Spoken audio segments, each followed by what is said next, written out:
आप सभी भाई बहनों का आध्यात्मिक ज्ञानात्मक चैनल की संध्या बेला ज्ञान कक्षा में एक बार फिर स्वागत है। आज की चर्चा का विषय तो सत्संग का ही है, लेकिन उसके नीचे हमने देखिए धन की दो अलग अलग स्थितियों का वर्णन करने जा रहे हैं। बाएं हाथ की स्थिति में हमने देखिए धन से पहले एक जमा का निशान लगाया हुआ है, धन के बाद भी एक जमा का निशान लगाया हुआ है। जबकि दूसरी स्थिति में हमने देखिए शब्द तो धन ही लिखा है, लेकिन जमा के निशान की जगह एक घाटे का एक चिन्ह लगाया है। एक माइनस का कहो, घाटे का, हानि का, और जमा वाले को आप लाभ का समझ सकते हो। यानी कि एक साधारण मनुष्य की देखिए संसार में अलग अलग स्थितियां होती हैं। सभी मनुष्य देखिए सत्संग करने की स्थिति को अच्छा तो समझते हैं, लेकिन सत्संग में किन लोगों का मन लगता है, यानी कि किन लोगों का श्रद्धा पूर्वक मन लगता है। क्योंकि आज संसार में देखो, आप भारत में नहीं विदेशों में भी जगह जगह आपको सत्संग होते हुए दिखाई देते हैं। लेकिन कलयुग का प्रभाव तो बढ़ता जा रहा है, कलयुग और अधिक गहरा होता जा रहा है। दिन प्रतिदिन आप देखोगे कि अपराध बढ़ते जा रहे हैं, लोगों का व्यवहार एक नकारात्मक दृष्टिकोण से बढ़ता जा रहा है।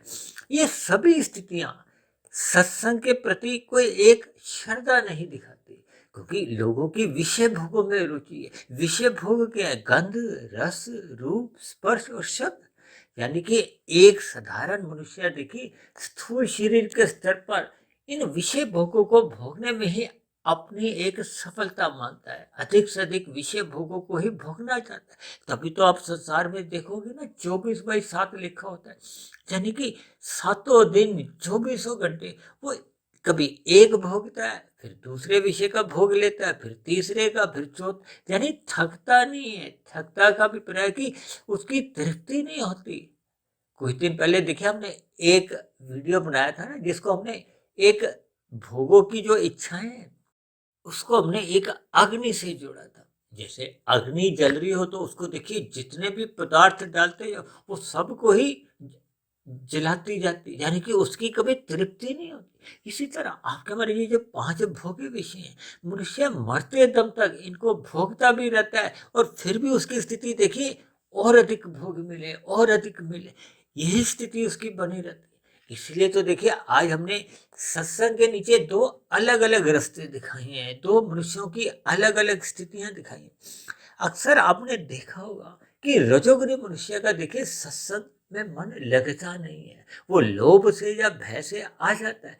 यानी कि जब जब मनुष्य के पास रजोगुण अधिक मात्रा में होता है, रजोगुण का अभिप्राय 5 विषय भोगों से है, संसार से है, संसार के सुख सुविधा स्वाद सम्मान सत्ता आदि से। यानी कि एक साधारण मनुष्य के पास जब जब संसार अधिक होता है, यानी कि उसके पास धन की उपलब्धता होती है, सुख सुविधाओं के साधनों का अंबार लगा होता है, इसी का इशारा हमने देखिए धन के दाएं और बाएं तरफ हमने एक जमा का निशान लगाया। यानी कि जब जब मनुष्य के जीवन में रजोगुण की प्रधानता होती है, धन की प्रचुर मात्रा होती है, तब ऐसी स्थिति विशेष में अक्सर मनुष्य देखिए सत्संग बेमन से करता है। और कहीं कहीं तो देखिए ऐसी भी स्थितियां देखी जाती है कि मनुष्य सत्संग करता ही नहीं। जब जब मनुष्य सत्संग करता ही नहीं है, तब ऐसी स्थिति विशेष में देखिए वो तामसी स्थिति मन की मानी जाती है।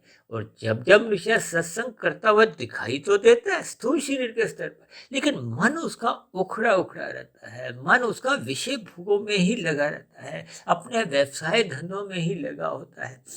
ऐसी स्थिति में उसका देखिए सत्संग की बातों पे कोई ध्यान नहीं होता। वो एक कान से सुनता है, दूसरे कान से उसको निकाल देता है। कुछ दिन पहले तो हमने देखिए इस कान के ऊपर ही एक सत्संग की चर्चा की थी। कुछ मनुष्य देखिए तामसी मनुष्य तो एक कान से भी अंदर बात नहीं जाने देते, यानी कि अनसुना कर देते हैं, ध्यान ही नहीं देते, उनकी कोई रुचि ही नहीं होती। जबकि रजोगुनी मनुष्य कुछ अंश तक आंशिक रूप से देखिए बेमन से कुछ सुनता है, उसको कुछ समय तक अपने अंदर मन में रखता है, लेकिन उसको अपने व्यवहार का हिस्सा नहीं बनने देता, क्योंकि वो उस पर कभी चिंतन ही नहीं करता। चिंतन इसलिए नहीं कर पाता क्योंकि उसकी कोई रुचि नहीं होती, उसकी विषय भोगों में ही रुचि होती है। तो मेरा कहने का अभिप्राय ये है कि जब जब आपके हमारे जीवन में देखिए धन बहुत अधिक मात्रा में होता है और उस धन विशेष को यदि हम परोपकार के कार्यों में नहीं लगाते तो फिर वो धन ही आपके हमारी आध्यात्मिक उन्नति करने का एक रोड़ा बन जाता है, एक बाधक बन जाता है। भागवत पुराण में देखिए एक ऐसी स्थिति भी आती है कि वहां भगवान कहते हैं कि जिससे मैं प्रेम करता हूँ उसका मैं धन छीन लेता हूँ। धन छीनने का मतलब है कि मैं उसका संसार छीन लेता हूँ, उसके मन में अपने प्रति प्रीति जगाता हूँ। ये सभी स्थितियां देखिए भागवत पुराण में कही गई, लेकिन अक्सर ऐसी स्थितियों पर या ऐसे प्रकरण पर कोई वक्ता द्वारा भी चर्चा नहीं होती, क्योंकि एक साधारण मनुष्य की इन सभी स्थितियों पर रुचि नहीं होती कि वो उसका धन छीन जाए। देखिए कोई भी मनुष्य धन कमाने के लिए ही दिन रात भाग दौड़ करता है और संसार में तो ऐसी ऐसी स्थितियां भी देखेगी कि मनुष्य सत्संग को छोड़ देता है, लेकिन दिन में देखिए 2 के 4 बनाने के लिए प्रयास करता है, भाग-दौड़ करता है, फिर 2 के 4 ही नहीं, फिर 4 के 40 बनाता है, फिर 40 के 4,000 लाख करोड़, यानी कि उसमें धन के प्रति एक लोभ की भावना, फिर संग्रह की भावना। और संसार में तो ऐसी-ऐसी स्थितियाँ भी आप देखोगे कि जिनके पास देखिए करोड़ों, अरबों, खरबों रुपया धन इकट्ठा हो चुका है, यानी कि वो उस धन विशेष का महासंग्रह में लगे हुए हैं। ये सभी स्थितियाँ आपको हमें परमात्मा से एक विमुख करती जाती है, क्योंकि जब जब देखिए एक स्थिति विशेष में हम अधिक दिलचस्पी लेते हैं तो उसी के प्रति ही आपके में एक सुमुखता बनी रहती है। जबकि दूसरी ओर देखिए जब जब किसी का देखिए किसी कारणवश व्यवसाय में घाटा हो गया है, क्योंकि दाएं हाथ में हमने जो धन के साथ दो घाटे की स्थितियां दिखाई हैं, यानी कि एक नुकसान की स्थिति को समझो, हानि की स्थिति कह लो, या एक धन का अभाव की स्थितियां लगा लो। देखिए किसी भी शब्दों की इनके आप भावार्थ समझ सकते हैं, यानी कि जब जब आपके हमारे जीवन में देखिए धन कम मात्रा में रह जाता है तो फिर आपका सहज ही परमात्मा के प्रति एक विशेष रुचि जागने लगती है। शास्त्रों में तो देखिए 4 प्रकार के भक्तों का वर्णन आता है। पहला भक्त कौन कहा गया? आर्थ भक्त, दूसरा अर्थार्थी, तीसरा जिज्ञासु और चौथा प्रेमी या ज्ञानी भक्त कहा गया। यानी कि पहला भक्त आर्थ, आर्थ का मतलब देखिए होता है जो आदमी दुखी होता है, चाहे वो धन के कारण दुखी हो, चाहे स्थूल शरीर के स्तर पर कोई बीमारी हो, किसी शरीर के किसी अंग की अपंगता होगी हो, न्यायालय में किसी प्रकार का उसका कोई एक अपराध घोषित हो गया हो, या समाज में किसी प्रकार की कोई अप्रिय स्थितियां बनने लगी हो, समाज में उसका आदर सत्कार घटने लगा हो। ये सभी स्थितियां देखिए मैंने धन के साथ जोड़कर एक हानि की स्थितियां दिखाई है। यानी कि मनुष्य का जब जब ऐसी स्थितियां बनने लगती हैं, यानी कि उसका संक्षेप में आप यूं भी समझ सकते हो कि जब जब उसका संसार कमजोर हो जाता है, कम हो जाता है, अभाव हो जाता है, तब ऐसी स्थिति विशेष में उसकी परमात्मा से सहज ही प्रीति होने लगती है, यानी कि उसका मन श्रद्धापूर्वक सत्संग में फिर लगने लगता है। अब देखिए बाएं तरफ हमने स्थितियां क्या दिखाई थी, जब जब धन अधिक होता है तो सत्संग में मन नहीं लगता। अब हमने स्थिति देखी विपरीत स्थिति में दिखाई है। हालांकि हर मनुष्य चाहता है कि उसको धन मिले, हालांकि ये जो हमने स्थिति देखी घाटे की जो स्थितियां दिखाई, ये एक स्वाभाविक स्थिति है कि मनुष्य का परमात्मा के प्रति एक सहज ही प्रीति के भाव उमड़ते हैं।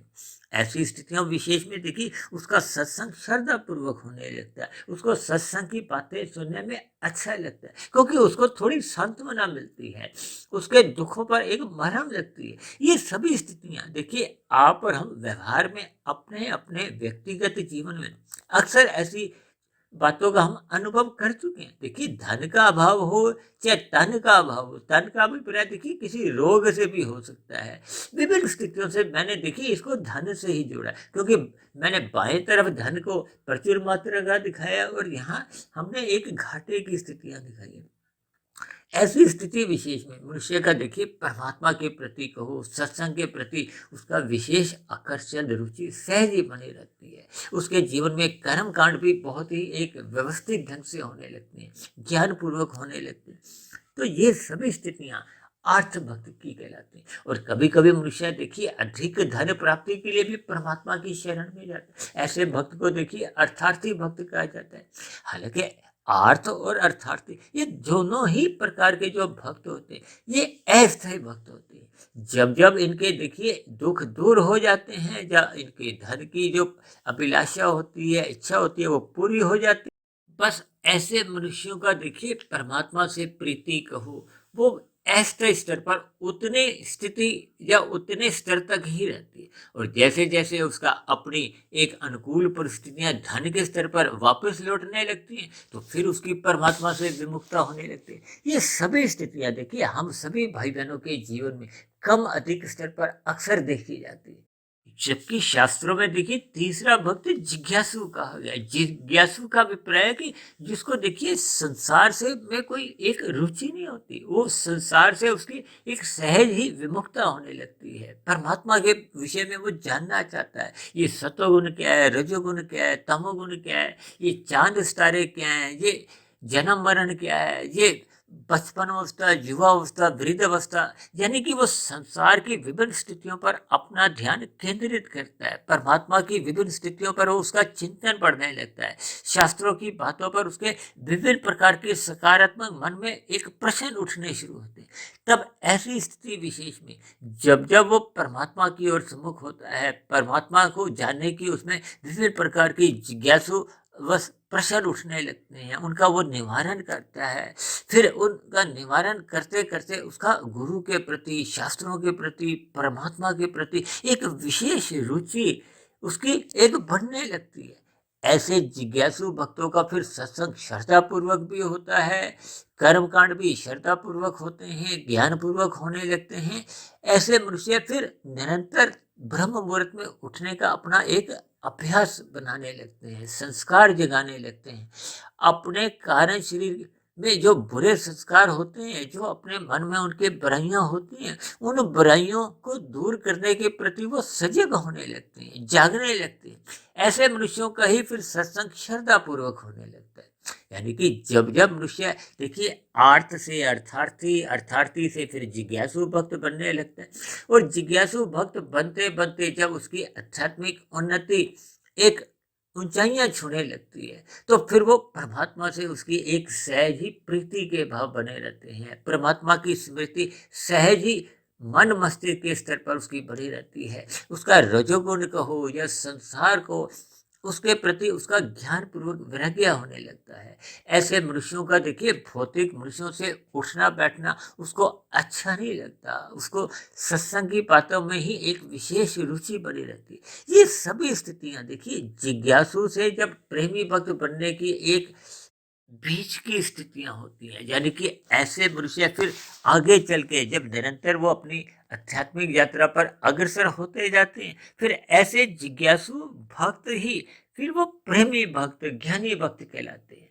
और ज्ञानी भक्त बनने पे फिर उसकी देखिए परमात्मा में सहज ही प्रीति के भाव बने रहते हैं। फिर ऐसे मनुष्य को परमात्मा को याद करने के लिए कोई प्रयास नहीं करना होता। ऐसे मनुष्यों की स्मृति में परमात्मा सहज ही बने रहते हैं, परमात्मा में उनका ध्यान सहज ही बना रहता है। यानी कि चौबीसों घंटे चाहे वो बाहरी स्तर पर देखिए रजोगुण की स्थितियां हों, चाहे तमोगुण की स्थितियां हों, चाहे सतोगुण की स्थितियां, यानी ऐसे मनुष्यों की स्मृति में परमात्मा का एक लगाव कहो, रुचि कहो, प्रेम कहो, वो निरंतर बना रहता है। फिर ऐसे मनुष्यों की ही आध्यात्मिक उन्नति में एक गति आ जाती है।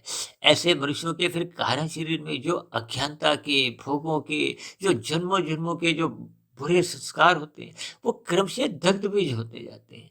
पुराने संस्कार, बुरे संस्कार जब दग्ध बीज होने लगते हैं और उनके स्थान पर शुभ संस्कार बढ़ते जाते हैं तो ये कारण शरीर के स्तर पर शुद्धता होती जाती है। यानी कि सूक्ष्म शरीर और कारण शरीर उसका पवित्र होता जाता है। जब जब देखिए आपका हमारा कारण शरीर शुद्ध होता जाता है तो आत्मा के ऊपर जो एक आवरण था मल का या विक्षेप का, यानी कि तमोगुण का मल रूपी आवरण और विक्षेप रूपी यानी कि रजोगुण का आवरण, ये समाप्त होने से फिर आत्मा अपने मूल स्वरूप में, मूल ज्ञान स्वरूप में वो लौटने लगती है। और आत्मा और परमात्मा को तो देखिए पहले से ही सजाते हैं संबंध। ये तो प्रकृति के विषय भोगों ने उस संबंध विशेष में एक दरार पैदा की थी, एक छिद्र पैदा किया था, एक आवरण पैदा किया था। तो ऐसी सभी स्थितियां जब भक्त के जीवन में निरंतर बनी रहती हैं तो उसकी आध्यात्मिक उन्नति निरंतर एक गति पकड़ लेती है और एक ऐसी स्थिति विशेष बनती है जब उसका कारण शरीर पूर्ण रूप से उसमें अशुद्धता समाप्त हो जाती है, वो मायातीत की स्थिति में पहुंच जाता है। तब ऐसी स्थिति विशेष में स्थूल शरीर के मरने पर, क्योंकि स्थूल शरीर की आयु कहो, सांसें कहो या सुख दुख हो, वो तब तक बने रहते हैं जब तक उसका प्रारब्ध का एक विधान बना होता है।